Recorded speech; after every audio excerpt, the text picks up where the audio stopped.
The Johnson estate stood in the heart of Beverly Hills, nestled high on a hill that seemed to kiss the sky. A sprawling masterpiece of modern architecture, sharp glass windows that reflected the sun like 1,000 shards, towering white columns that stretched toward the heavens, and a panoramic view of the city below, shimmering like a constellation of stars. From the outside, the house resembled a dream, untouched, pristine, a place of wealth and power. A place that held secrets in every shadow, every corner, every room. Inside, though, things were different. The mansion was a cold, hollow shell.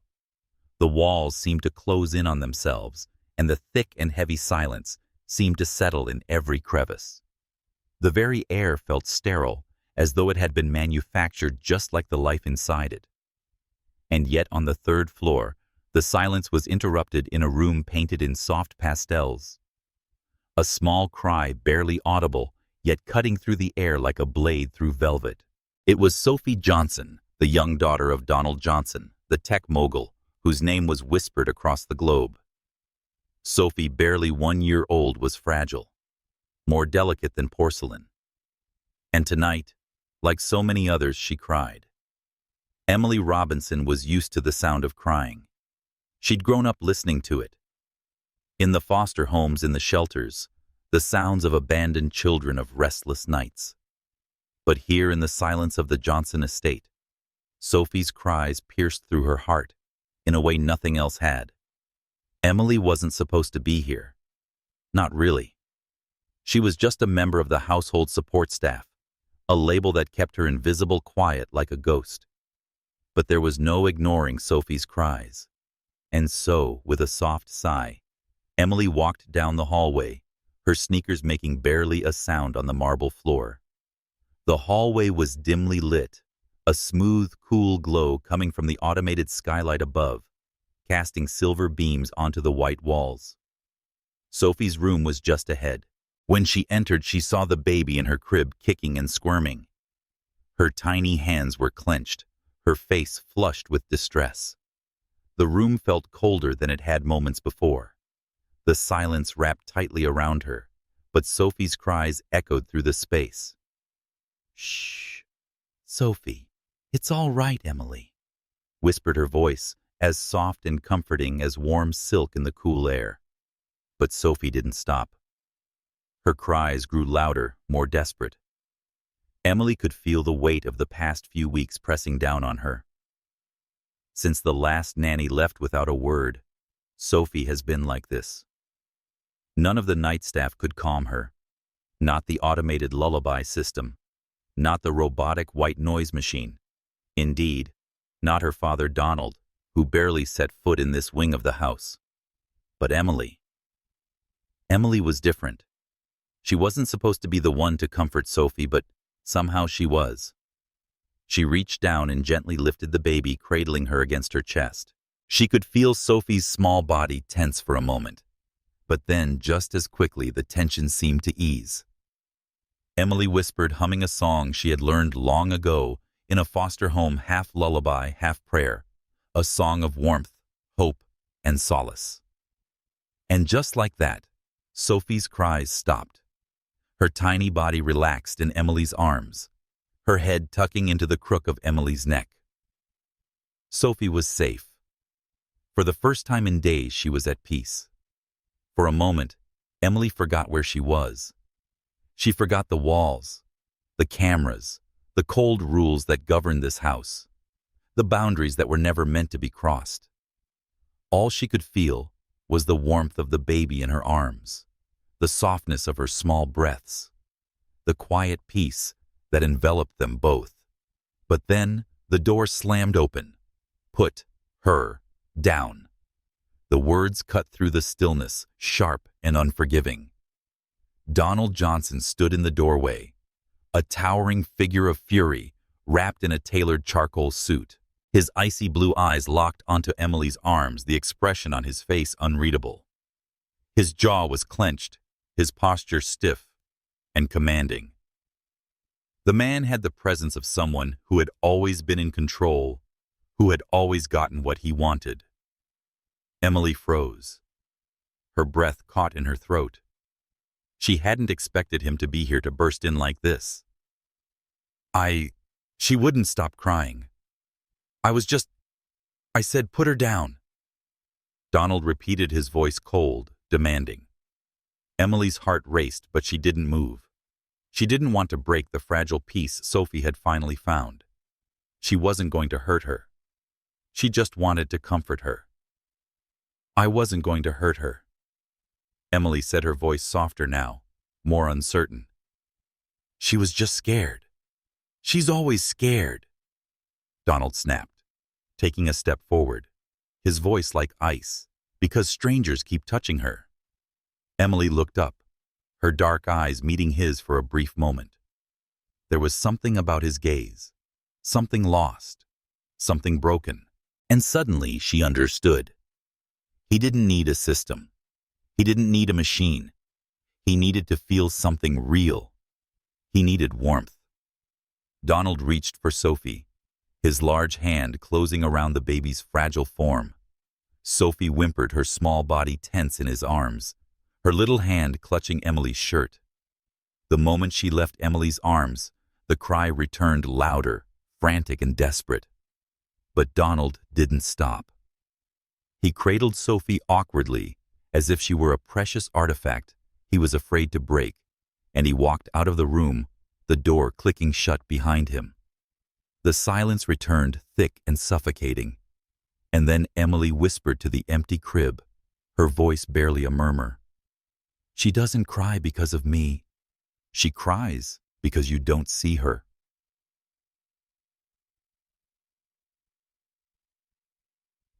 You've reached the first chapter of Sophie and Emily's journey, a journey that will test their hearts and the walls they've built around themselves. As you wait to see what happens next, let us know. What would you do if you were Emily in that moment? Would you have stood your ground? Or would you have let go? Don't forget to like this chapter if it touched your heart. Comment below to share your thoughts or your own story. And follow us so you never miss a new chapter. The story is just beginning, and it will be a wild ride. Stay with us. The next morning, the mansion felt colder. The silence hung like a thick fog, suffocating everything it touched. Donald Johnson sat at the head of his sleek glass dining table, his fingers tapping rhythmically against the surface, as if trying to find a rhythm in the chaos of his thoughts. He hadn't slept much, but the exhaustion didn't show. The man was always impeccably composed, the person who could hide a storm inside a perfectly tailored suit. But last night had been different. He couldn't get the image of Emily out of his head. The way she had held Sophie, the way the baby had calmed in her arms. It was a feeling Donald had almost forgotten. That kind of peace, that kind of warmth. His hand tightened around the mug of coffee before him, the warmth of it doing nothing to ease the cold that had settled deep inside him. He couldn't admit it. He wouldn't. He couldn't allow someone like Emily to become important in this house, not in his life. Yet every time he closed his eyes, all he saw was Sophie in her arms. Her soft voice, gentle touch, everything he couldn't provide. Emily wasn't supposed to be here. She wasn't supposed to be the one to soothe his daughter. She wasn't supposed to break through the barriers he had built around himself and his family. But she had. And that was something he couldn't ignore. Donald's gaze shifted to the far side of the room where Sophie was being tended to by the housekeeper, a woman whose name he had long since forgotten. His daughter's laughter echoed through the hallways, sweet, innocent, but fleeting. Sophie was only truly calm when Emily was near. That thought twisted something profound in his chest. It shouldn't matter. It shouldn't have gotten under his skin like this. But it did. As he sat there, the door to the kitchen opened, and Emily walked in her presence, filling the room like a sudden burst of sunlight. She was holding a tray with 2 steaming mugs of tea, her movements graceful and unhurried. The sound of her soft footsteps on the polished floor was the only thing that broke the stillness. Donald didn't look at her at first, though he could feel her presence in the room. The air seemed to shift when she entered, the silence no longer suffocating. His eyes remained fixed on the window, watching the early morning sun cast its warm glow over the hills of Los Angeles. Emily placed the tray on the table, and the gentle clink of the cups pulled him back to reality. She didn't speak at first, merely settling into the seat across from him. The space between them was palpable, thick and heavy with the unsaid. The tension hung in the air, a quiet storm neither of them knew how to navigate. Finally, after a long moment of silence, Emily spoke. "I know you don't want me here." Her voice was soft, but there was an edge, a quiet defiance. It wasn't the first time she'd said those words, yet hearing them now felt different. She was telling them they were not out of fear, but because she had come to terms with her place in this world. Donald didn't respond immediately. He couldn't. His mind was still too tangled and caught up in the mess he had created. The walls he had built around his heart, around his family, had always been impenetrable. But now he was starting to question whether they were meant to keep people out or keep him in. He said, "You don't have to do this," his voice rough, like he hadn't used it in years. "You don't have to stay." Emily's eyes met his, her gaze steady and unwavering. She wasn't looking at him like an employee, someone bound to follow orders. No, there was something else in her eyes now. Something softer, something deeper. "I'm not doing this for you," she said quietly, almost as if she were speaking to herself more than to him. "I'm doing this for Sophie. She needs someone who sees her." The words hit him like a punch to the gut. He felt them reverberate in the room's silence, echoing in his chest. He knew it was true. Sophie was so much like him in many ways, withdrawn, quiet, unable to connect with the world around her. But Sophie was also a child. She needed warmth. She needed love. She needed to feel safe. And deep inside, Donald knew he wasn't giving her that. Not yet. Not the way Emily was. He looked down at his hands, trying to focus on anything other than the burning realization that was slowly spreading inside him. The truth was, he had always been too focused on his work, his empire, and everything outside of him. He had been so determined to build something that he could be proud of and endure long after he was gone, that he had forgotten what mattered. He had forgotten how to be a father. And now Emily, this woman, this stranger in his house, was teaching him what he had long forgotten. Donald's jaw tightened as he looked up at her again, his eyes narrowing with frustration and something else. He didn't want to admit it. He didn't want to acknowledge that the very person he had pushed away was the one person who might actually be able to help him. He said, "You don't belong here." His voice colder than he intended, a defense mechanism more than anything else. Emily's gaze didn't waver. She didn't flinch, didn't back down. She stared at him, her expression unreadable. "I belong where I am needed," she replied softly, her voice carrying an air of quiet confidence. "And Sophie needs me." The words cut through the air like a knife, leaving a silence that felt heavier than before. Donald opened his mouth to say something, argue, and tell her that she was wrong and didn't understand. But the words wouldn't come. They stuck in his throat, like he couldn't quite find the words to explain everything happening inside him. The silence stretched between them, thick and almost unbearable. And then, without another word, Emily stood up silently, excusing herself from the room.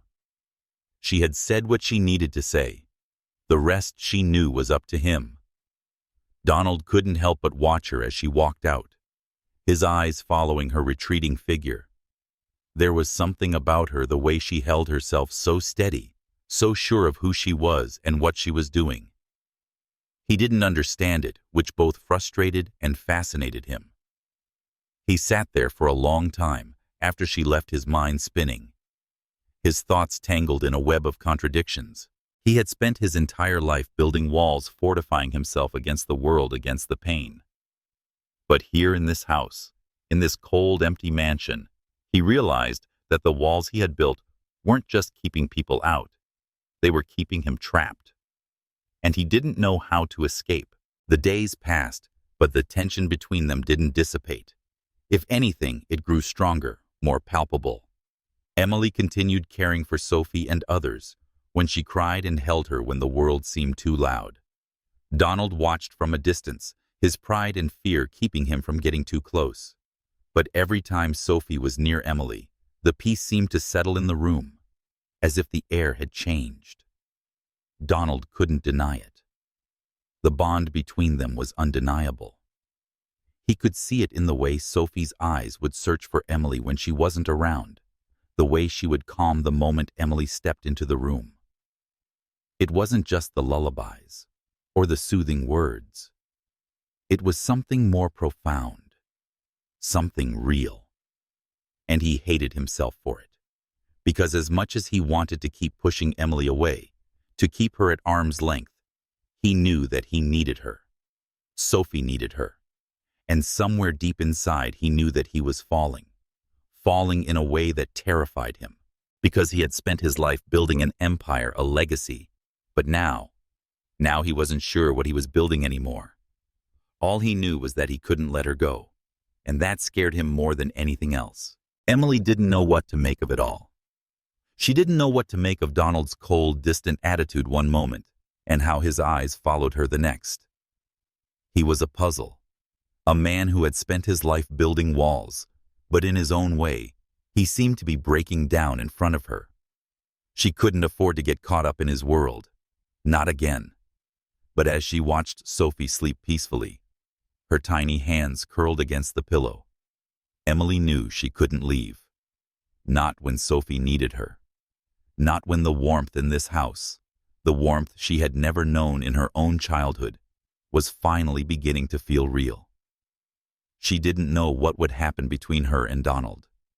But she knew one thing for sure. Sophie needed her. And for now, that was enough. The days began to blur together in the mansion. The sun would rise, casting its golden light over the vast expanse of glass and marble, and Emily would slip into the rhythm of her routine. She had learned to embrace the silence, to find comfort in the soft sound of her footsteps on the cold floors, the whisper of her breath in the still air.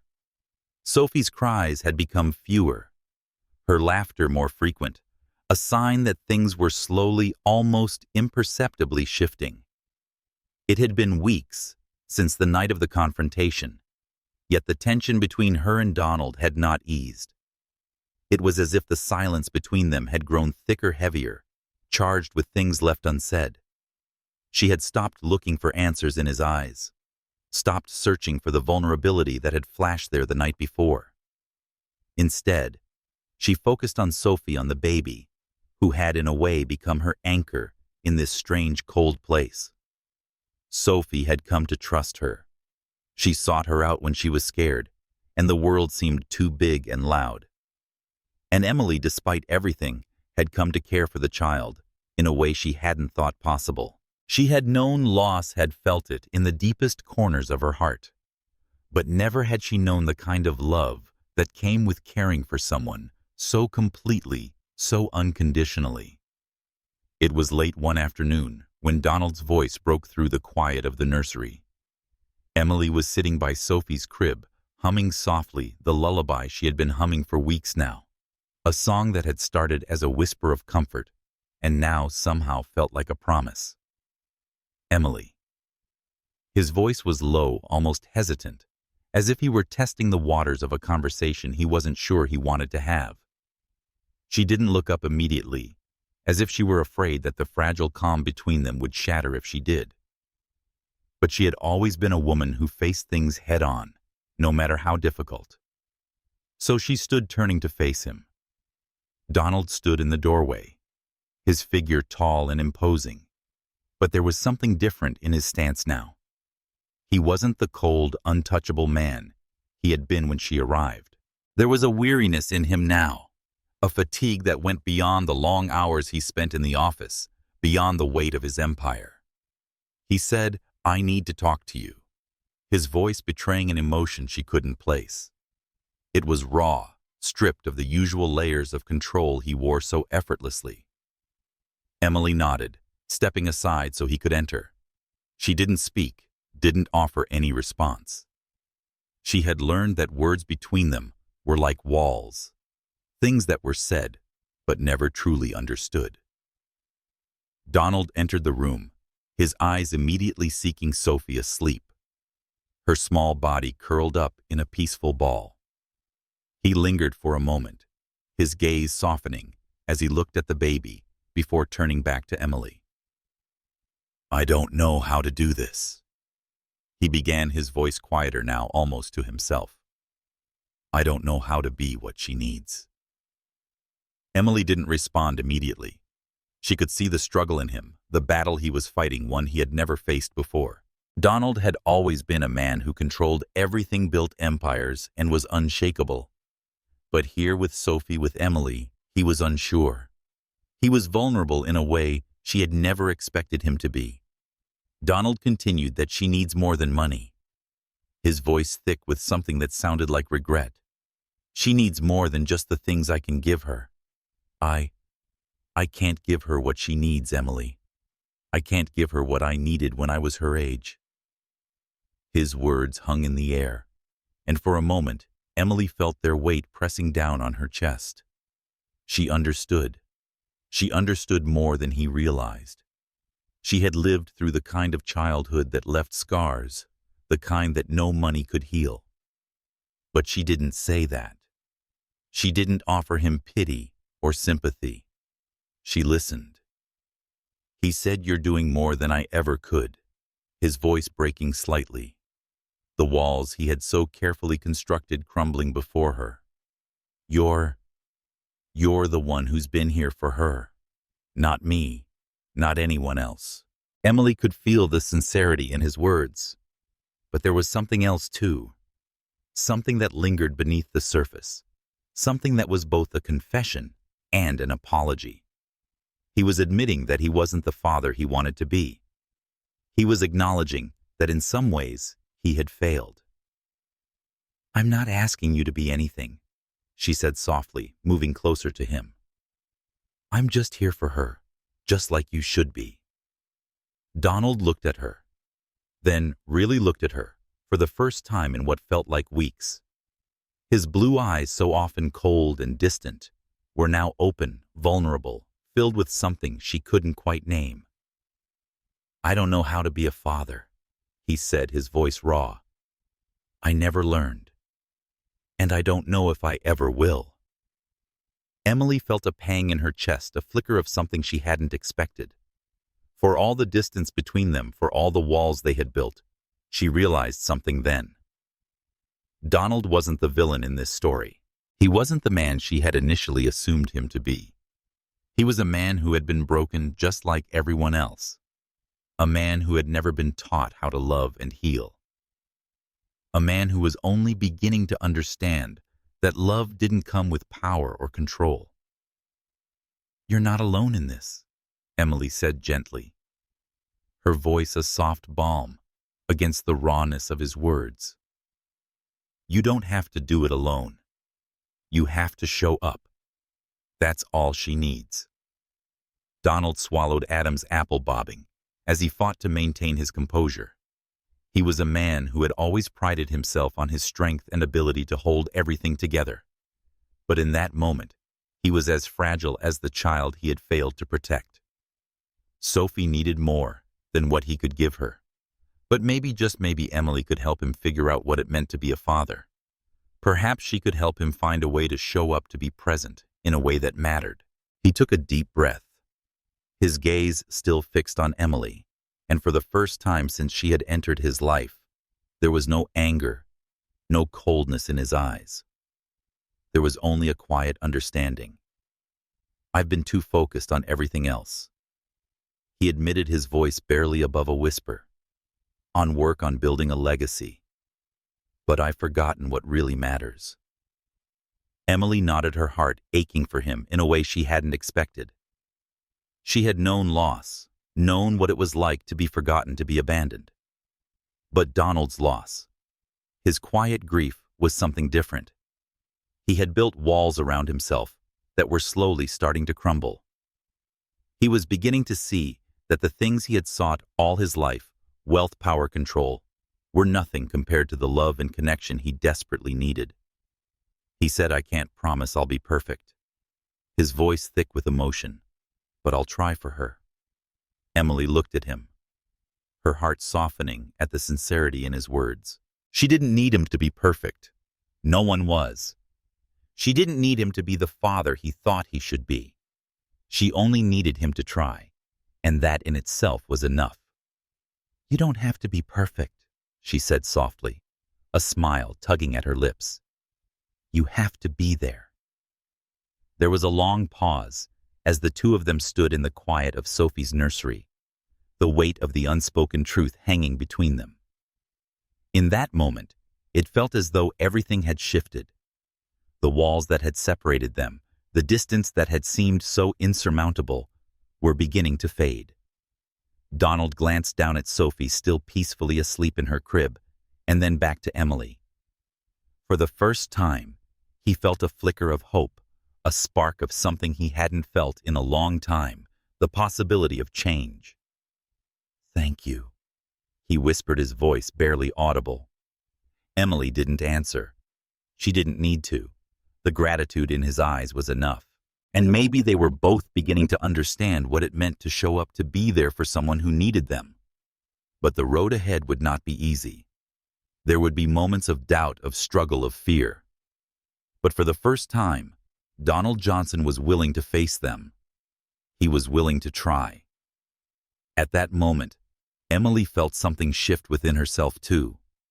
She had come to this mansion as a stranger, as someone who was meant to remain invisible. But now, in the silence of the room, with the baby sleeping peacefully at her side, and Donald standing before her, she realized that maybe, just maybe, she had found something worth staying for. It wasn't perfect. It wasn't easy. But it was real. And for now, that was enough. The winds shifted in the city, as did the air inside the mansion. It had been a few weeks since the conversation between Emily and Donald in Sophie's nursery, and though the walls had started to thin, a new kind of tension had settled into the house. It was subtle, but there, like a quiet hum beneath the surface, one that neither of them dared to address yet. Donald had started spending more time at home, but his presence differed. He wasn't the distant figure who moved through the house like a shadow absorbed in his work. He was in the same space as Emily, but still an enigma. He would sit with Sophie watching her play, but he would always retreat after a while, slipping back into the world that had always been his safe place. Emily, in turn, kept to herself more than usual, careful to avoid stepping too far into the space he was still trying to carve out for himself in their shared reality.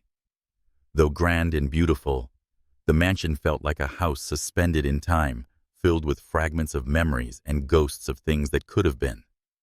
It was both a sanctuary and a cage, and Emily often found herself caught somewhere in between. It was late one afternoon when everything changed. Emily was in the kitchen, her hands moving through the motions of preparing dinner, when she heard the doorbell ring.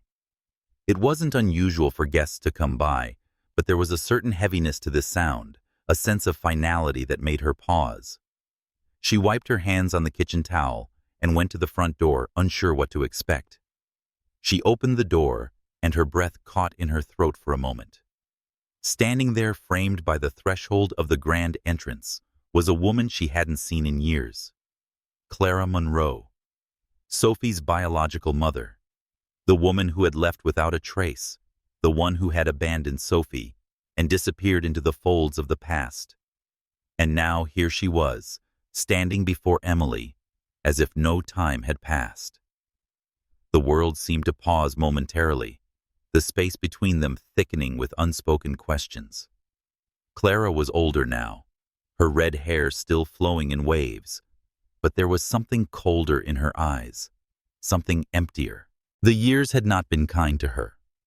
She stood with a particular posture that spoke of privilege, of entitlement, but there was a hollowness behind it, a weariness that hadn't been there before. "Hello, Emily," Clara said, her voice syrupy, coated with an artificial sweetness that barely masked the bitterness beneath it. "You've made yourself quite comfortable here." Emily said nothing at first. She couldn't find the words to speak, her heart racing. After all these years, Clara had returned. But why? What did she want? Clara stepped inside her heels, clicking on the marble floor, and Emily stepped back to let her pass. Her gesture showed no hostility, but the walls between them, built from years of abandonment and lies, were so thick they could have been carved into stone. "I'm sure you're wondering what I'm doing here," Clara said, her voice cutting through the silence. "But I'm here to see my daughter. I've been looking for her." Sophie.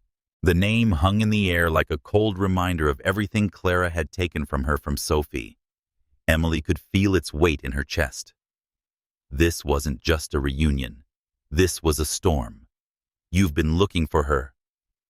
Emily's voice was steady, but there was an edge, a quiet warning. "You disappeared for years, Clara. You didn't even leave a trace behind." Clara's smile faltered just for a moment. "She said I had my reasons," her eyes flicking away briefly, as if the truth of her actions was too much to face.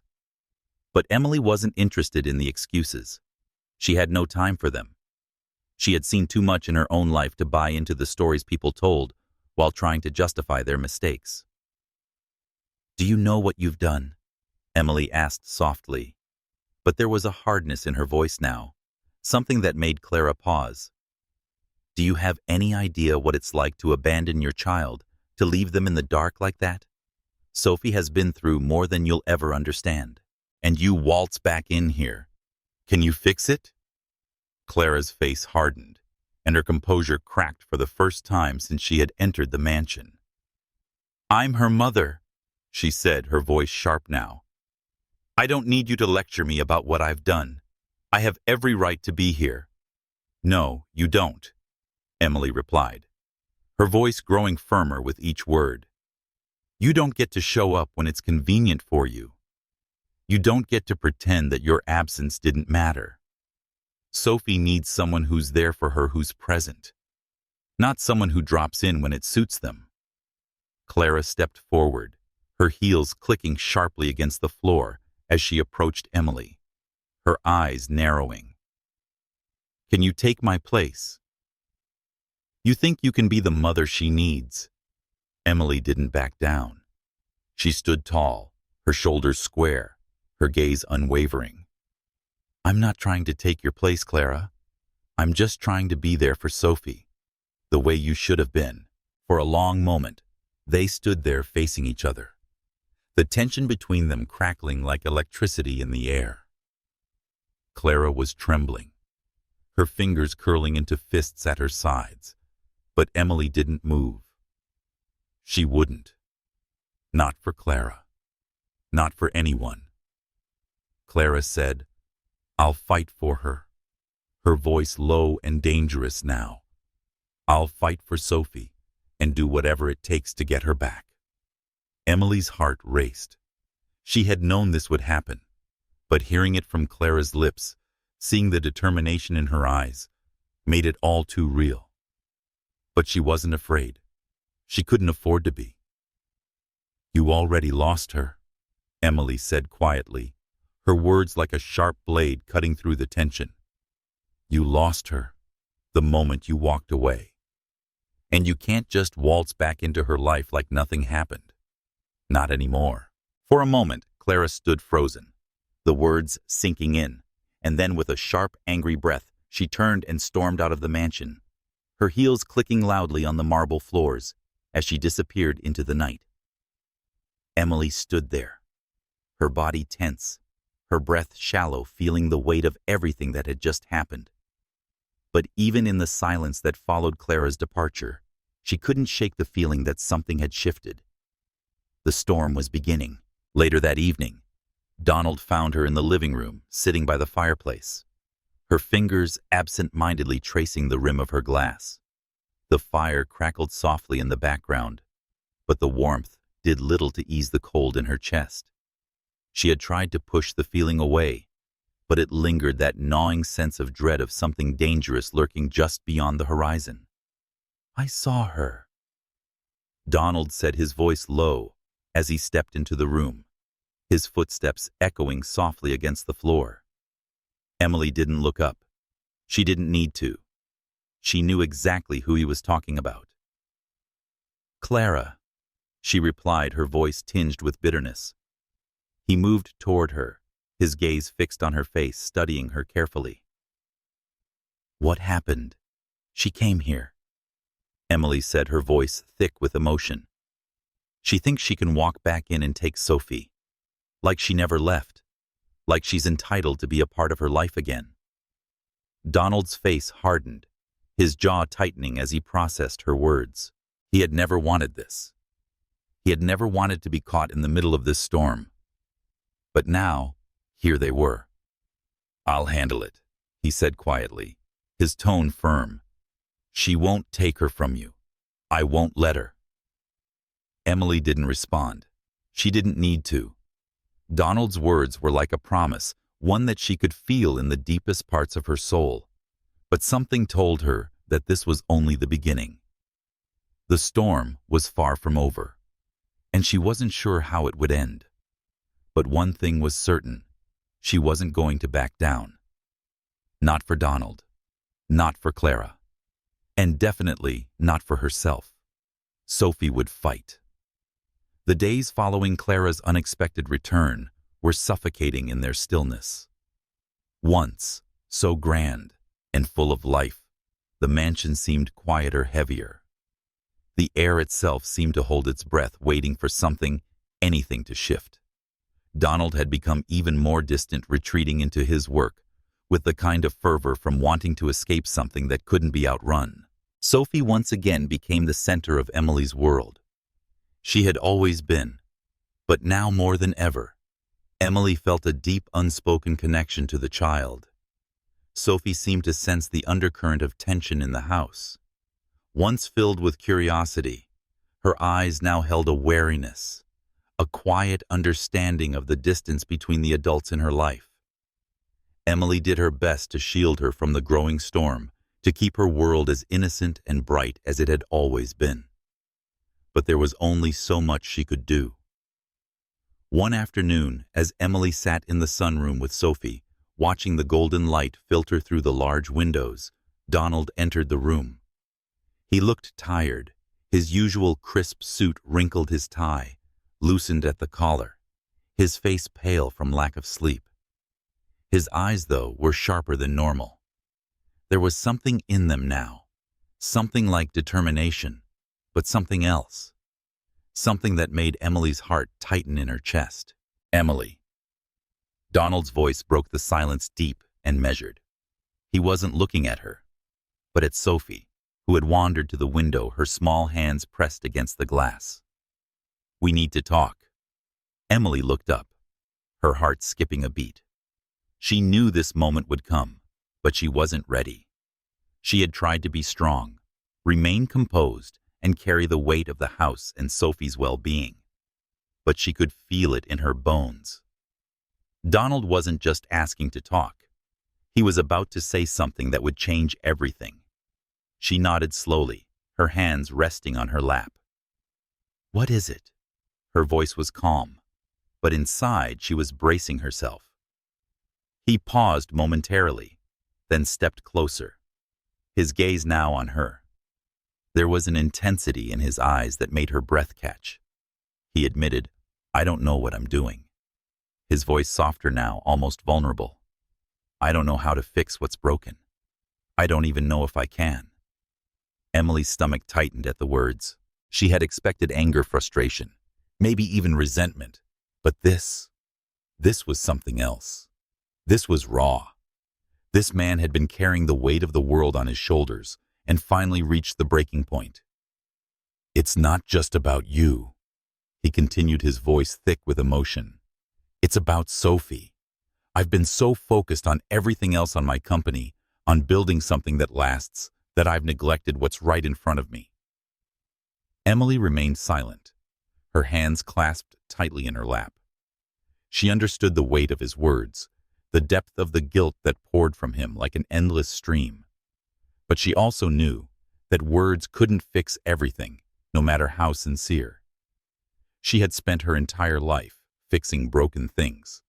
But some things didn't have a simple solution. You don't have to fix everything, she said softly, her voice barely above a whisper. You have to show up. Donald looked at her, his brow furrowing in confusion. What do you mean? He asked, his voice strained. Emily took a deep breath and stood crossing the room to where Sophie was still staring out the window. She placed a hand gently on the little girl's back, feeling the warmth of her small body against her palm. Sophie doesn't need perfection, Donald. She doesn't need you to be some ideal father. She requires you to be here, to be present, to care. Donald's gaze shifted to Sophie, and for the first time Emily saw a flicker of something soft in his eyes. It wasn't guilt this time. It wasn't anger. It was something more vulnerable, something that told her he was finally starting to understand. She needs you to show up, Emily repeated, her voice steady. That's all. Donald looked away, his jaw tightening as if he were fighting some internal battle. But Emily could see the change in him. It wasn't much, not yet, but it was there. A shift in his posture, a softening of the lines on his face. You're right, he said after a long pause. I've been so focused on building something that I've forgotten what matters. Emily didn't respond. She didn't need to. She could see it in his eyes. He was letting go of the walls he had built around himself. He began to see that there was more to life than success and power. There was something else, something more profound, something that couldn't be measured in numbers or accomplishments. For the first time in a long while, Emily felt something she hadn't expected to touch hope, not for herself or Donald, but for Sophie. Because Sophie needed hope more than anyone, Emily was starting to believe that Donald could give her that. The next few days passed quietly, though the weight of the unspoken conversation between Donald and Emily lingered in the air. To his credit, Donald had started spending more time with Sophie. Not just in the formal way he had before, standing in the doorway, watching from a distance, his presence almost a ghost. No, this time he was there.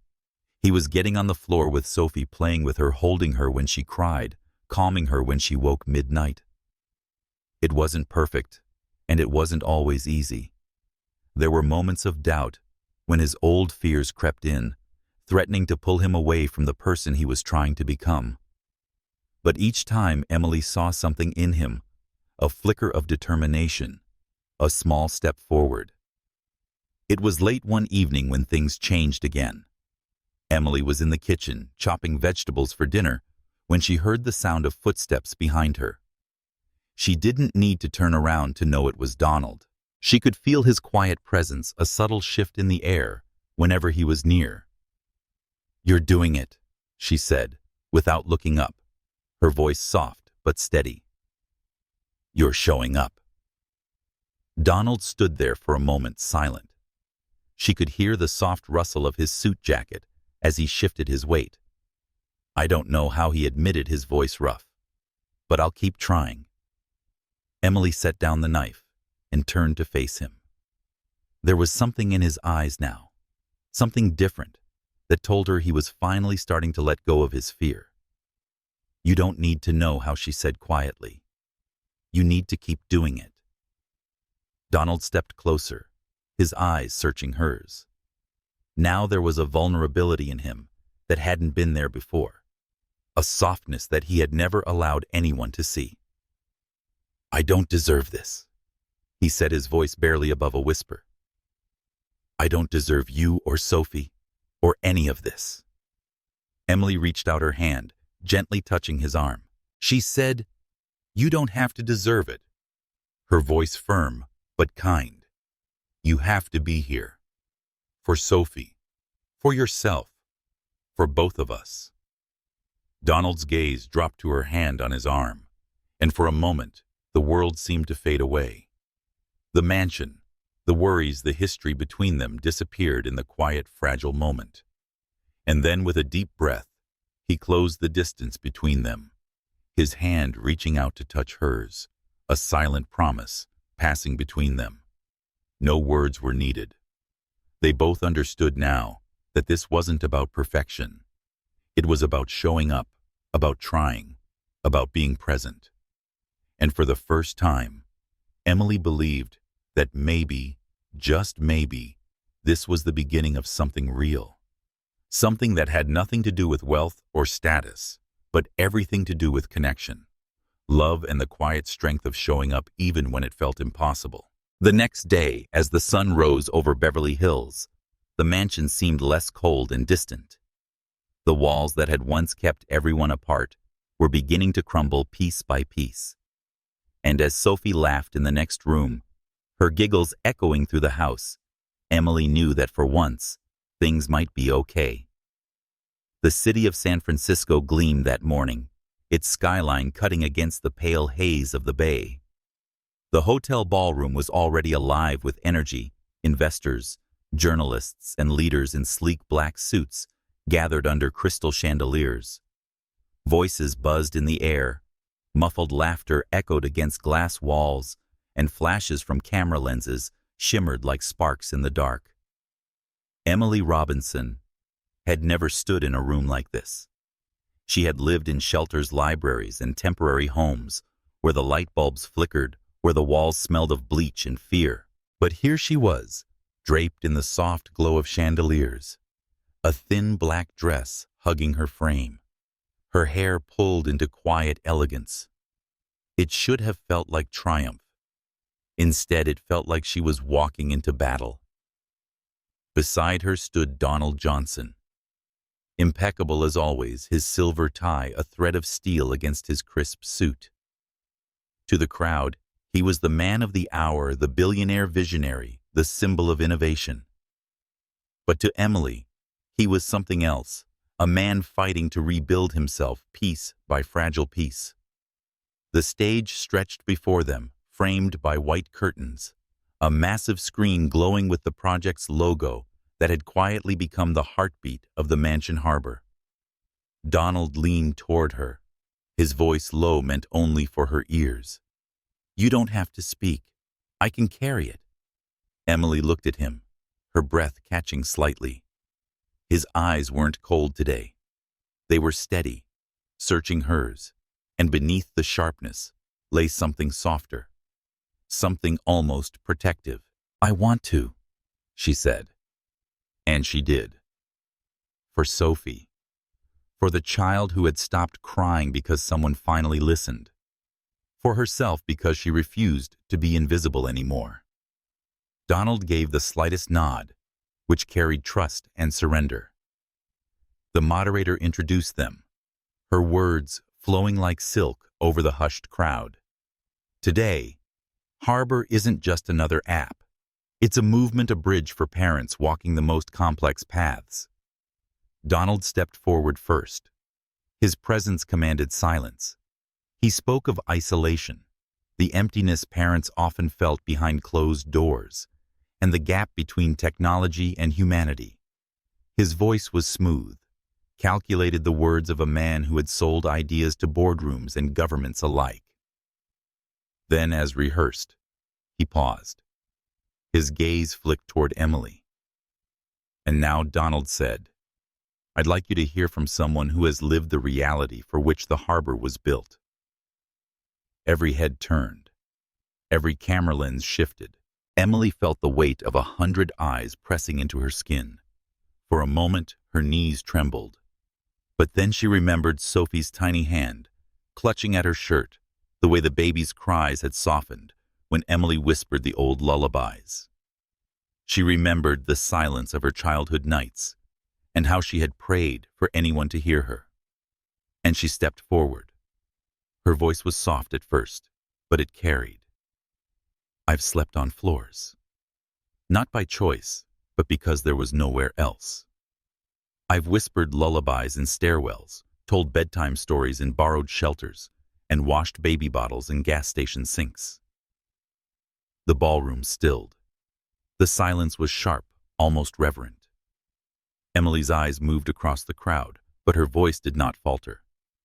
I've also held a child whose only calm came from consistency, from presence, from safety that didn't flicker. She gestured gently toward the glowing screen, where Harbor's features shone in soft colors. Daily journals, mood trackers, circles of trust. Harbor is not about perfection. It's about showing up. It's about remembering that even the smallest anchors routines a hand to hold the right words at the right time can keep someone from drowning. When she stopped, the silence stretched, long enough for her to hear her own heart hammering against her ribs, long enough for doubt to curl at the edges of her confidence. Then a single clap. Another. Until the applause rose like thunder, filling the ballroom with sound so fierce that it almost broke her. Emily stood there frozen, the lights too bright, her chest too full. She wasn't used to being seen not like this. Donald's hand brushed briefly against hers as they turned to leave the stage. His touch was fleeting, but its steadiness was enough to ground her. After the event in the quiet of the green room, Emily leaned against the wall, her pulse still racing. Donald poured her a glass of water and handed it over without a word. "You killed it," he said finally, his voice calm, confident. "I didn't black out," she murmured, half smiling. Donald's lips curved faintly. "You grounded it. You made it human." Emily looked at him, then away, her throat tightening. "I just told the truth. That's rarer than you think," he said. His gaze lingered steady on her face as though he were memorizing how she looked in this moment, fragile but unbroken. The air between them was thick, something unspoken humming beneath the surface. But a knock sounded at the door before either of them could name it. The spell broke. The story of Harbor's unveiling spread quickly. News outlets praised the app, some praising Emily's raw honesty as its soul. Articles called her the unlikely voice of compassion in tech. But with the spotlight came shadows. Days later, Emily sat on the back patio of the mansion, her knees pulled to her chest, a tablet glowing beside her. The article was splashed across the screen. From shelters to startups. The tragic backstory behind Harbor's emotional lead. They had dug through her foster care records. Interviews with caseworkers she barely remembered. Fragments of words she might have said at 16, pulled out of context. Her childhood, once tucked away in silence, was now a spectacle for strangers to dissect. Donald found her there, her body folded in on itself. He sat beside her without asking, his presence steady, but not intrusive. "I'm sorry," he said. She shook her head. "It's not your fault." "It is," he said, his jaw tightening. "I brought you into this world. I should have seen this coming." Emily lifted her eyes to his. "You just opened a door. The world chose to look through it the way it always does." Donald exhaled slowly, then asked, "Do you want me to issue a statement?" She shook her head. "That will only make it louder." "Then what do you want?" His voice was low and serious, as if he would do anything if only she would tell him how. Emily glanced down at the screen, her face captured in unforgiving pixels. "I want to be seen without being dissected." Donald's hand moved almost hesitantly until it rested on hers. He didn't speak, but the warmth of his palm was a language of its own. She let it stay. The following days were chaos. Comment sections swelled, some people praising her courage, others dismissing her as a symbol of pity. Yet amidst the noise, messages began to arrive. From single mothers, from foster children now grown, from teachers and social workers. Your voice is mine, and I didn't know it until now. My daughter saw your talk. She thinks she can make something too. You didn't just build an app. You permitted me to breathe. Emily read them all, sometimes twice, and each message stitched something inside her that she hadn't realized was still torn. One evening, Donald found her sitting cross-legged on the nursery floor while Sophie toddled toward her with a stuffed elephant. Emily laughed, reaching out as the child pressed the toy against her chest like an offering. Sophie's eyes were wide bright.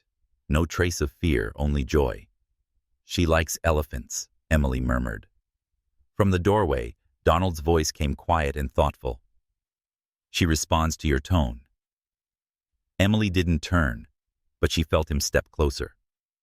Sophie climbed into her lap, pressing her face against Emily's neck, like she belonged nowhere else. Donald's gaze lingered, softening in a way Emily hadn't seen before. He crouched beside them, his knees bending with deliberate care. I bought her that elephant the day she was born.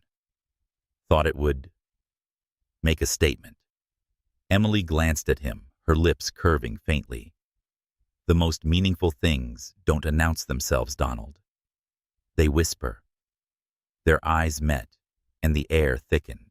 Two worlds colliding in silence, stitched together by the laugh of a child who had unknowingly bridged the distance between them.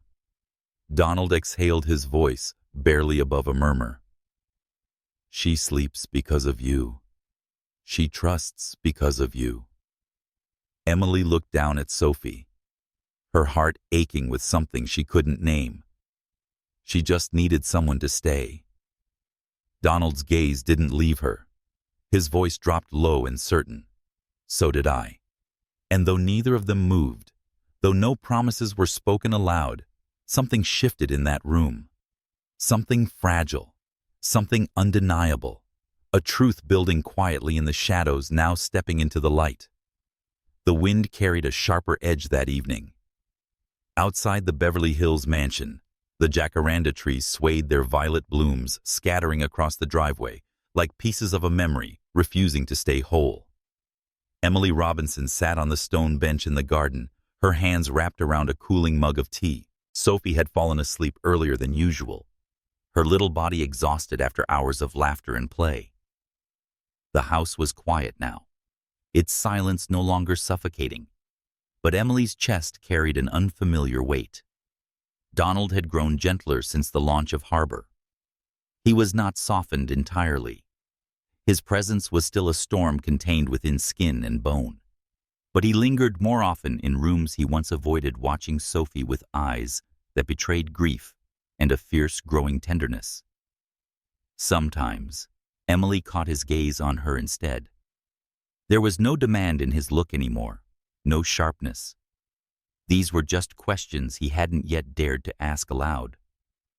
She had begun to believe the past might loosen its grip on her. But ghosts have a way of finding doors left ajar. It was the following afternoon, warm and bright, when the knock came. Emily answered absent-mindedly, expecting a delivery, or perhaps one of Donald's staff. But standing on the porch was a man she had not seen in more than a decade. Elijah Carter. Her breath caught. Time had stripped him of the reckless boy she remembered. His face was leaner shadows carved beneath his eyes, but his presence was the same, the kind that drew people in before they realized the fire he carried might burn them. He wore no suit, no tailored armor like Donald, just a simple shirt sleeves, rolled to the elbow, exposing the wiry strength of someone who had fought back from something that wanted to destroy him. Emily. His voice broke on her name rougher than she remembered. Her fingers tightened around the edge of the door. She hadn't thought of him in years, or rather she had forced herself not to. He had been her protector once in those years, when foster homes blurred into one another. He had been her first love, her first betrayal. What are you doing here? The question came sharper than she intended. He swallowed, eyes flicking to the floor before meeting hers again. I'm clean. 5 years. The words landed heavily between them. I run a community pantry in Oakland now. He continued, his voice trembling at the edges. We had your interview in the rec room a few weeks ago. The kids watched you talk about Harbor, about listening. I didn't believe it at first that it was you. I had to see for myself. Emily's throat closed, her pulse loud in her ears. You shouldn't be here, she said finally, though her voice cracked with the lie. I'm not here to stir things up, he said quickly, desperate the way someone clings to a truth before it slips. I just needed to know you made it. Emily stepped outside, pulling the door nearly shut behind her, as if shielding the life she had built from the shadow of the one she had left. The sunlight caught her curls, turning them gold at the edges, though her eyes were darker than he remembered. You didn't check when I wasn't okay, she said softly, each word carrying years of buried ache. His chest lifted with a shaky breath. I was broken. So was I. The silence stretched between them, filled with everything they might have been, everything they had lost. I'm sorry, he whispered, and for the first time she believed he meant it. But belief did not erase the past. Donald returned that evening to find Emily in the kitchen chopping vegetables with too much force. The knife hit the cutting board in a sharp, uneven rhythm. He kissed Sophie's forehead, setting her gently in her high chair, before turning to Emily. You're shaking. She froze, knife in midair. Someone from my past came today, she said after a beat. Elijah. The name landed heavily. Donald's jaw tightened, though he said nothing. He's not a threat, she added quickly, her tone almost defensive. I didn't say he was. Donald leaned against the counter, watching her with the stillness of a man measuring every word. But you're thinking it, she countered, setting the knife down. I'm thinking about you, Donald said evenly. His voice had lost its steel. It was steady, but softer now. About how far you've come. About how carefully we've built this, whatever this is, and how easily someone from the past can shake it. Emily's hands stilled on the counter. She said, I'm not easy to knock anymore, though. Part of her wasn't sure. Donald stepped closer, the faintest crease in his brow. I know, but I'm not afraid for Harbor. I'm scared for your heart. Her throat tightened, her eyes shimmering though no tears fell. And for the first time since Elijah had appeared, she allowed herself to feel the truth she was afraid too. The next day Elijah returned. This time he carried a folder. He waited near the garden bench where Emily often read to Sophie. When Emily approached, guarded but calm, he handed it to her without hesitation. What is this? She asked, her voice cool. A statement, he said. For Harbor. Letters. From the people at my center. If it helps, use it. I don't want anything from you. But if there's a way to turn what I wasted into something that matters, then let me. Later, in the quiet of her room, Emily opened the folder. Inside were handwritten notes. Stories from women who had escaped abusive partners, men learning to live after rehab, and teenagers on the edge of choices that could define them forever. At the back was a letter from Elijah himself. It ended with, You taught me what it meant to fight. I never forgot it, even when I tried to. Emily sat for a long time, her hands trembling over the paper, as if the ink carried too much weight. That night, she found Donald in the piano room, his fingers idly pressing keys, no melody forming, only sound fragments. He looked up as she entered, his eyes flicking briefly to the folder in her hand. He's not my past anymore, she said quietly. Donald studied her, the flicker of uncertainty in his gaze fading into something steadier. I only want to look forward, she added. The silence that followed wasn't heavy this time. It was clarity. Donald's eyes softened, and for once he did not hide behind silence, business, or grief. He reached for her hand, lacing his fingers through hers. She let him. They didn't kiss. Not yet. But the press of his palm against hers said enough. It said, "I see you." It said, "I chose this too." And for the first time in weeks, Emily's chest loosened, as if the ghost of Elijah had finally walked out of her bones. Dawn broke pale and gentle over the estate the next morning. Sophie's giggles echoed faintly from her nursery, the kind of laughter that stitched the cracks in walls, once meant only for silence. Emily stood by the window, sunlight brushing her cheek. She had faced the boy who had abandoned her. She had listened, forgiven, and let go. Behind her, Donald's footsteps approached. He didn't say anything at first. He stood close enough that she could feel his steady and sure warmth.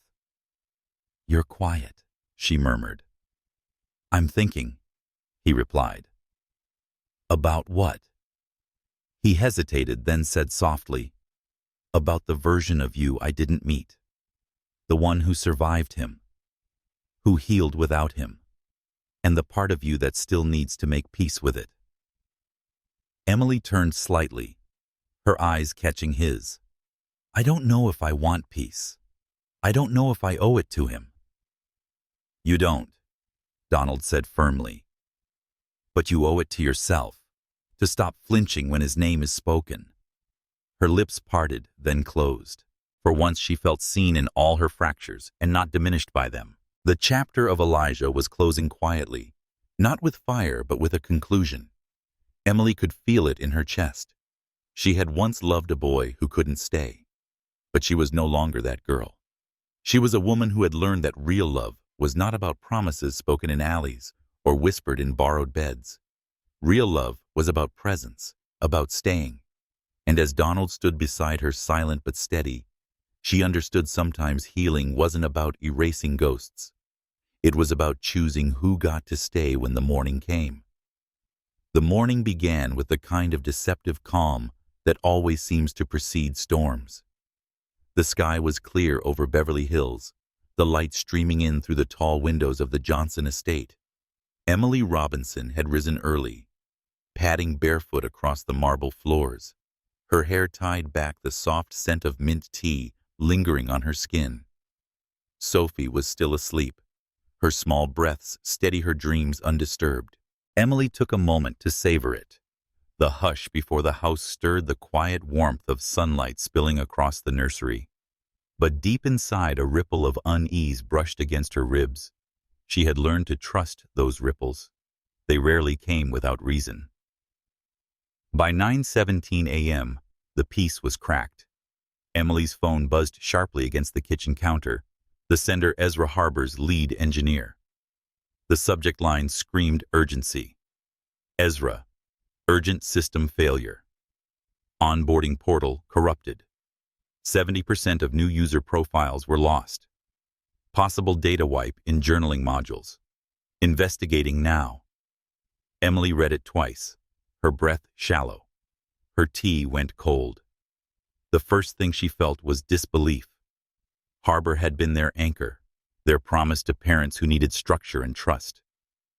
To think of those stories erase their entries, their fragile steps toward healing, was unbearable. The second thing she felt was fire. When she arrived at Harbor's downtown office, the hum of panic was already in the air. The open floor plan buzzed with voices, overlapping engineers clustered around screens, their faces pale under harsh fluorescent lights. Legal advisors on calls, words clipped and fast. PR leads scribbling draft statements, every line weighed with dread. Ezra met her at the entrance, his eyes rimmed with exhaustion, though the day had barely begun. "It's not just onboarding," he said quickly, voice tight. "The journaling API failed to sync after last night's server update. Clients lost session histories, months of data." Emily froze. "Is it a glitch?" He hesitated, running a hand through his hair. At first I thought so. But... His eyes flicked toward the glowing screen of his laptop. There's a chance this wasn't an accident. Someone left behind dormant code. It was activated with the update. The word sank into her chest. Sabotage. Her mind moved quickly, as it always had when chaos threatened to consume her. Fear clawed at her, but she knew how to breathe inside storms. She had learned that long ago. Gather everyone, she said quietly. Minutes later, the team was assembled in the glass-walled conference room, their faces drawn, some trembling, others stone-faced. Emily stood at the head of the table. Donald was not there yet. Every pair of eyes turned to her in his absence. She didn't look away. First, she said, her voice, calm, steady breath. The word cut through the panic like water across fire. A few shoulders softened. A few chests lifted. We built Harbor because people needed a place to anchor themselves. She continued, her tone weaving through the room like a thread. We never promised perfection. We promised presence. That means we don't disappear now. We own this. We fix it. And we keep showing up. The silence that followed wasn't heavy this time. It was steadying. Nods rippled slowly around the table. Fingers moved to keyboards with renewed focus. Emily exhaled, quiet but firm. By noon, the first wave of headlines had appeared. Screenshots of users lamenting lost progress spread across social media, tagged with anger, confusion, grief. A trauma coach with a sizable following tweeted, "If Harbor can't protect memories, can it protect trust?" The post went viral in minutes. Donald saw it mid-meeting. He ended his call with investors mid-sentence, ignoring their startled objections, and called Emily. She didn't answer. She was already in the fire. At 2 p.m., the storm broke wider. News blogs picked up the whispers of failure, framing Harbor's crisis as a symbol of fragility in emotion-led tech.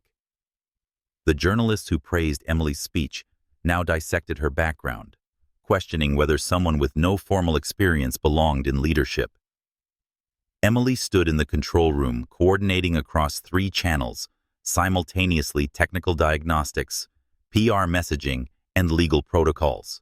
Her braid had begun to unravel, wisps of hair falling across her face. But she didn't stop.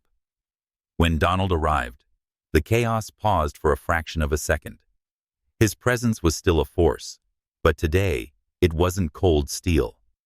It was something protective, grounding.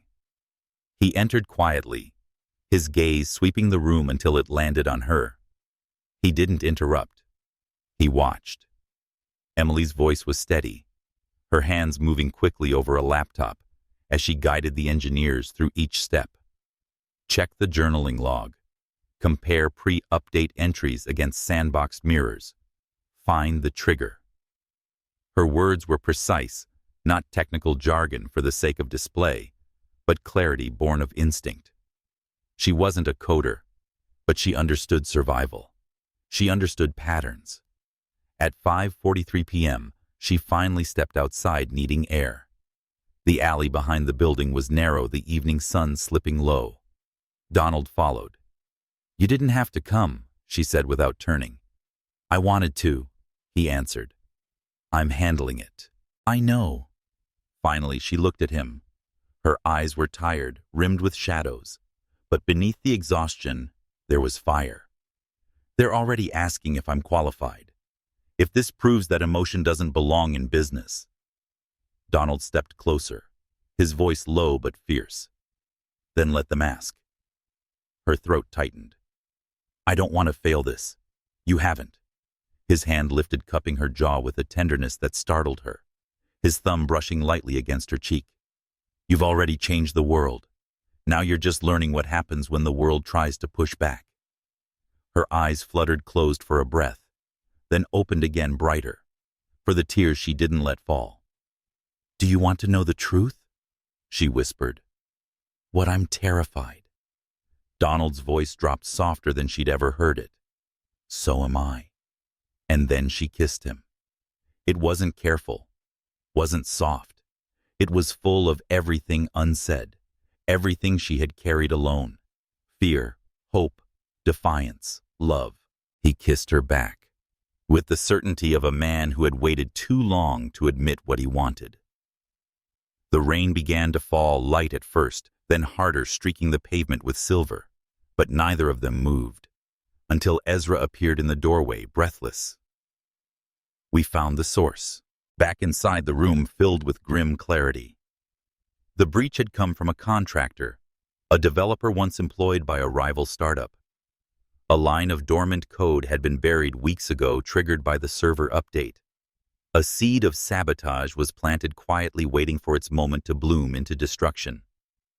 The discovery was both relief and devastation. Relief because it wasn't their failure. Devastation because trust once cracked was never the same. Legal prepared charges. Security protocols tightened. But none of that changed the users who had lost their journals, the parents whose stories had been swallowed by code. That night, Emily sat on the stone steps outside the harbor building. No script, no lighting. Just her, a phone camera propped on a stand, the city glowing faintly behind her. Her voice was quiet but unwavering. I'm Emily Robinson, and today we failed some of you. Not because we didn't care, but because someone wanted us to believe our mission could be erased. We are restoring every file, rebuilding every profile, and fortifying every wall. But more than that, we are showing up. For you. For your healing. For your story. Because you matter. Even when it breaks. Especially then. The video spread like wildfire. Thousands of comments poured in. Some were still angry, but many more carried words of forgiveness, of trust, deeper than before. I trust you more now, because you didn't hide. If you can own your mistakes, I can own mine too. Donald watched the video twice that night, alone in his study. His chest ached with pride he couldn't voice. When he finally came upstairs, Emily was asleep in bed, Sophie curled against her like a kitten in a shared dream. He stood in the doorway, long, watching them bathed in moonlight. Then he whispered into the quiet, I love you. She didn't stir, but the faintest smile tugged at her lips, as though she had been waiting for those words her whole life. 3 days later, Harbor relaunched the affected modules with complete data restoration. More secure, more transparent, more human. The team held its breath. Usage not only returned, it spiked. Because people do not abandon the places that tell the truth, they lean in. And in the quiet that followed, Emily and Donald found their rhythm again. Not flawless, not unbroken, but real. Sometimes resilience was not about never breaking. It was about how you chose to stand again side by side when the cracks showed. The mansion was quieter than usual that morning. The kind of calm that didn't soothe, but unsettled, as though the walls themselves were listening. Emily Robinson sat by the wide kitchen window, a cup of rooibos tea warming her hands. The fog had rolled in from the bay overnight, draping the hills in silver veils, muting the usual sparkle of Beverly Hills into something soft, almost melancholy. Sophie toddled nearby, stacking her wooden blocks with the intense concentration of a child trying to shape her small world into order. She giggled each time the tower collapsed, the sound a burst of sunshine in the muted air. Emily smiled faintly, but her chest felt heavy. She had learned to treasure these small sounds, to cling to them when storms loomed. Donald hadn't come down yet.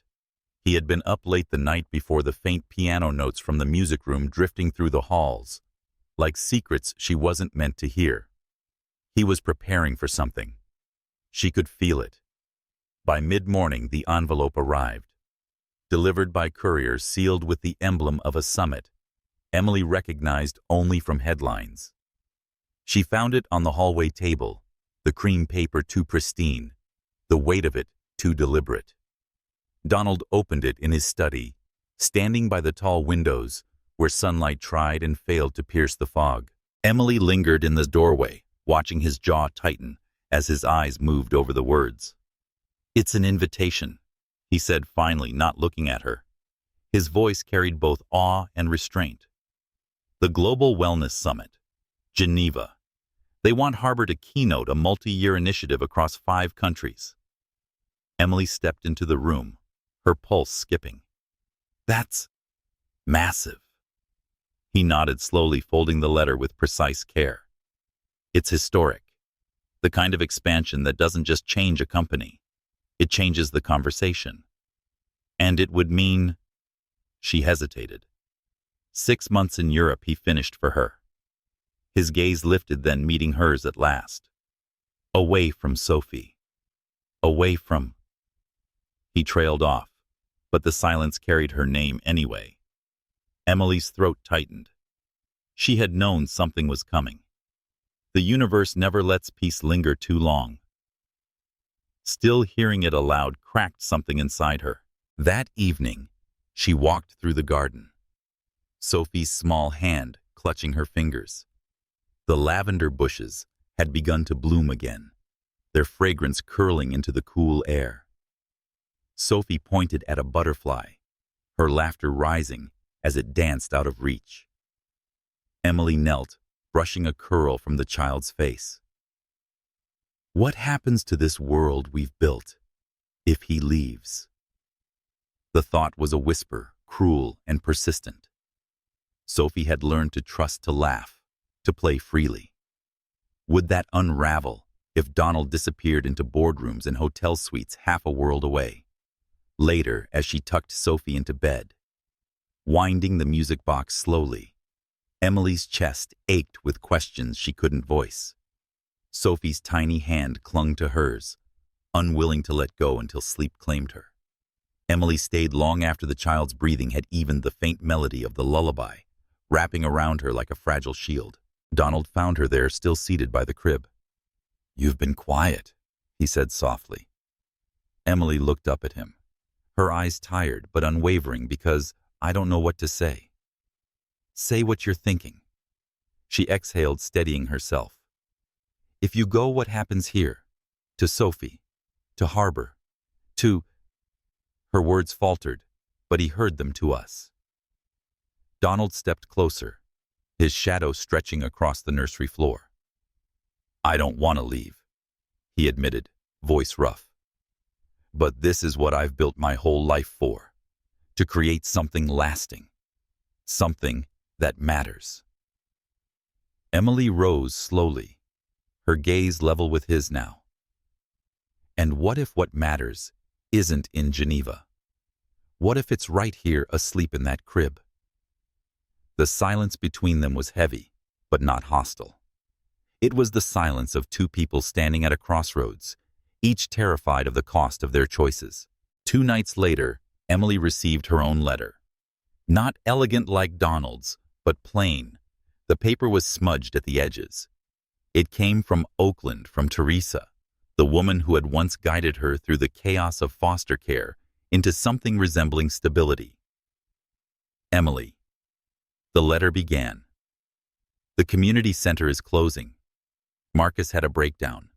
We've lost the grant. The kids have nowhere else to go. I wouldn't ask if it wasn't desperate. Please come back, even just for a while. They trust you. They always did." Her hands shook as she read it. That evening she sat across from Donald at the granite island, the letter folded between them. Sophie was already asleep, and the house was still sleeping. "They need me," Emily whispered. "The center. Teresa. The kids. It's falling apart." Donald's gaze was steady on her, unreadable, but not cold. "You want to go?" She nodded, her voice breaking. "Yes." For a long moment, neither spoke. The only sound was the refrigerator's hum and the wall clock ticking. Finally, Donald reached for the letter, his thumb brushing the edge of the paper. "How long?" he asked. "A few weeks," Emily said. Then softer. maybe more. His silence wasn't heavy this time. It was understanding threaded with grief. "Then go," he said quietly. "Do what you need to do." Her eyes stung, though she didn't let the tears fall. "I don't want to disappear." He leaned closer, his voice low. "You're not disappearing. You're expanding." She pressed her lips together, then nodded. The morning she left, Sophie clung to her neck, sticky with strawberry jam, whispering something half-formed that only Emily seemed to understand. Donald stood nearby, his hands in his pockets, his eyes uncharacteristically unguarded. Emily kissed Sophie's hair, then looked at him. For a moment, neither moved. Then he stepped forward, his hand brushing her cheek, brief but firm. "Come back," he said. She swallowed hard. "I will." The car pulled away as the sunlight stretched across the road, painting her shadow long against the driveway. Emily didn't look back. Not because she wasn't afraid, but because she trusted what waited when she returned. Oakland was both familiar and foreign. The community center was smaller than she remembered its walls, tired its paint peeling. Inside, the echoes of children's voices filled the air. Laughter, shouts, arguments. The kind of noise that reminded Emily of home and heartbreak all at once. Teresa embraced her tightly, the scent of citrus cleaner clinging to her sweater. "We lost our grant last quarter," she explained quickly. Marcus couldn't handle the stress. The teen counseling program folded. Most of the kids are drifting again. Emily walked the halls, her heart tightening at the sight. The library cornered dark computers outdated the kitchen, nearly empty. Yet the kids' eyes lit up when they saw her trust sparking in faces that had learned too early not to expect constancy. "I'll help," she said. "I'll do whatever I can." And she meant it. Back at the mansion, Donald sat at his desk, staring at another letter from the Global Wellness Summit. The words blurred: Geneva. Keynote. Historic. He thought of Emily in Oakland, sleeves rolled up, rebuilding something from nothing. He thought of Sophie clutching her elephant, calling for the woman who wasn't her mother, but had become her anchor. He closed the laptop without replying. For the first time, the weight of choice felt heavier than empire. One evening in Oakland, Emily sat outside the center on a rusted bench, her hair pulled back, exhaustion etched into her face.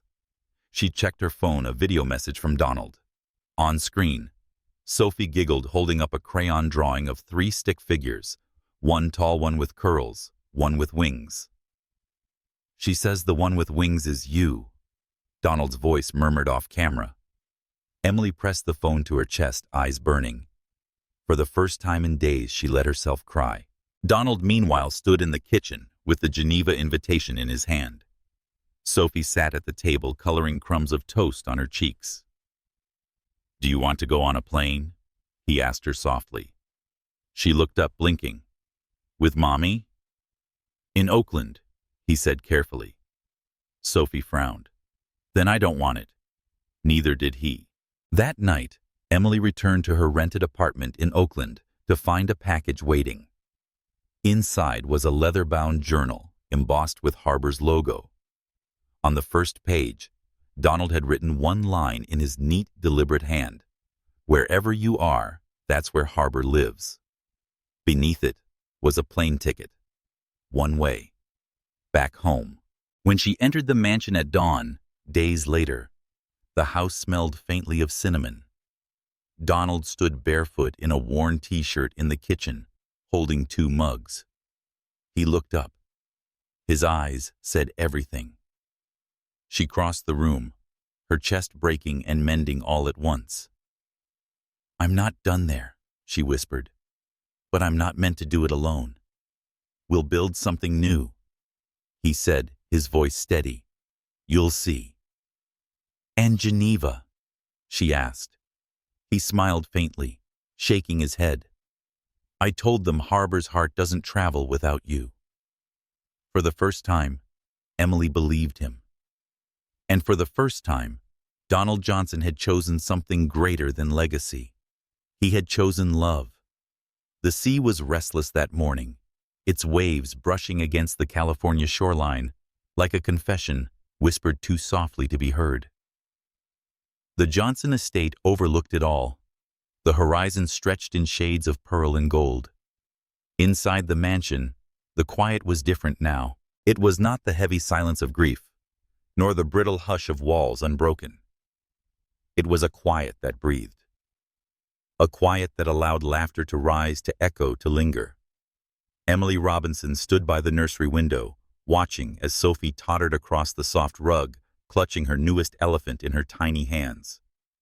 Her curls bounced with every step, her laughter spilling into the room like a promise that some wounds do heal, if only you wait long enough for light to find them. Behind Emily, Donald leaned against the doorway, arms crossed, his gaze not on the baby beyond the glass, but on her. She could feel it, his quiet attention steady and unflinching. He had learned how to look at her without armor, how to let himself stay vulnerable in her presence. "You've changed the house," he said, his voice low, almost contemplative. Emily turned slightly, her brows lifting. The lavender candles, or the bookshelf in the nursery? He shook his head faintly. "No, not the things. You." Her lips curved, though her heart tugged at the weight of what he meant. She hadn't intended to change the house or him. She had only meant to show up, to be present for Sophie, for herself. Yet here they were, living proof that presence alone could carve a harbor in the middle of a storm. Harbor the app had risen stronger from its sabotage. Emily's unscripted video had struck chords deeper than she ever imagined. Usage soared, messages poured in, and partnerships blossomed. But inside the estate's walls, something more personal was quietly unfolding. Donald had not left for Geneva. Emily had not stayed behind in Oakland. Instead, they built something together, a rhythm imperfect but real.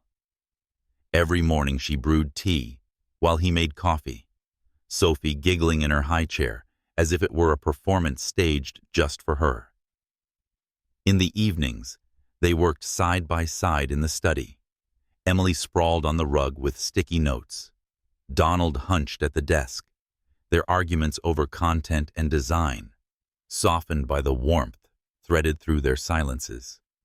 And some nights, when Sophie was asleep and the house wrapped them in quiet, Emily played the piano, hesitantly, each note fragile. At the same time, Donald sat beside her, adding chords, until the room swelled with an imperfect, tender music neither of them wanted to end.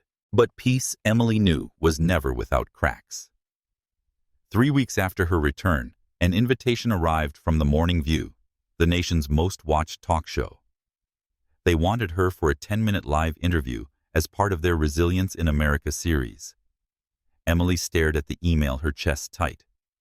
To speak again this time, not to a ballroom of investors, but to millions of households across the country, was terrifying. Not because she doubted her story, but because she feared being dissected again. That evening she found Donald in the greenhouse pruning winter jasmine. His sleeves rolled up, his hands dusted with soil. She held up her phone. "They want me on national television," she said quietly. He blinked, then set down his shears. "Who?" "The Morning View." He stilled. "That's major." Emily crossed her arms, her voice dropping. "Too major. What if I say the wrong thing? What if they twist it? What if I embarrass Harbor or you?" Donald stepped closer, wiping his hands on a towel. His voice softened in a way that still startled her sometimes. "I've seen you in every room, Emily. You lead with your gut, your grace. If the world doesn't understand that the loss is theirs." Her throat tightened. "It's not just about me anymore." "No," he agreed. "It's about every girl who thinks her past disqualifies her from being seen." Something inside her steadied then. Trembling, yes, but steadying. The studio was colder than expected, its lights blinding the cameras like unblinking eyes. Emily sat in the makeup chair, her pulse fast, her palms damp. The stylist touched her cheek gently, murmuring, "You're not sweating. That's a good sign." Emily laughed softly. "It may mean I'm already past fear." When the countdown reached 0, she stepped onto the stage. Diane Keller, the seasoned host, smiled warmly, her voice smooth. "Emily Robinson, you've become an emblem of strength of second chances. But before all this, you were surviving. Would you take us there?" Emily breathed. And then she told the truth. She spoke of shelters, whispered lullabies in stairwells, and stories read in dim corners of libraries, where silence meant safety. She spoke of Sophie the child, whose cries were not soothed by machines, but by presence. And she spoke of Harbor, not as an app, but as a reminder that people deserve more than rescue. They deserve rest, consistency, and love. When she finished, there was silence. Then applause rolled like thunder. Emily exhaled. She had not shattered. She had been seen, and she was still standing. The interview went viral. Millions watched. Some praised her authenticity.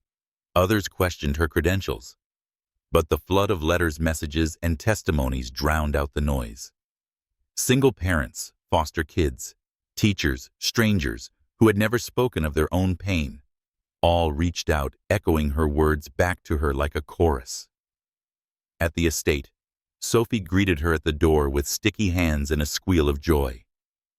Donald watched from the hallway, his eyes softer than she had ever seen. "You were extraordinary," he said. "I was honest," she replied. "Same thing." They stood close, the distance between them, thinner than ever. Weeks passed. The world's noise quieted, but within the mansion something new hummed between them. Donald, who once filled his nights with contracts and courtrooms, now lingered longer at the piano bench. Emily, who once braced herself against abandonment, left her shoes by the door without fear. One night, as Sophie slept, they sat on the terrace, the bay glittering under a velvet sky. A bottle of red wine sat between them, half-finished. "You remember what you said the first night?" Donald asked, his voice low. "In the nursery?" He nodded. "That I wasn't afraid anymore." "And me?" he pressed. Her eyes met his. "What about you?" Donald leaned closer, his forehead resting lightly against hers. "I'm not afraid to hope anymore."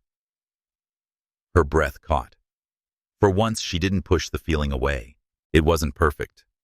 There were still late-night crises, board members who questioned Emily's place, and shadows of past wounds.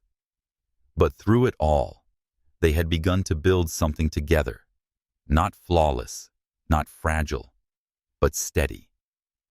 A harbor. Not just for Sophie, not just for Harbor's users, but for themselves. And it was only the beginning. If Emily and Donald's journey has touched you even just a little, let it remind you that love is not about perfection, but presence. It's about staying when it's easier to leave, listening when silence is heavy, and building something worth holding even when the world shakes. If you felt the heartbeat of this story, show it some love. Leave a comment with the moment that moved you. Most share it with someone who believes in second chances.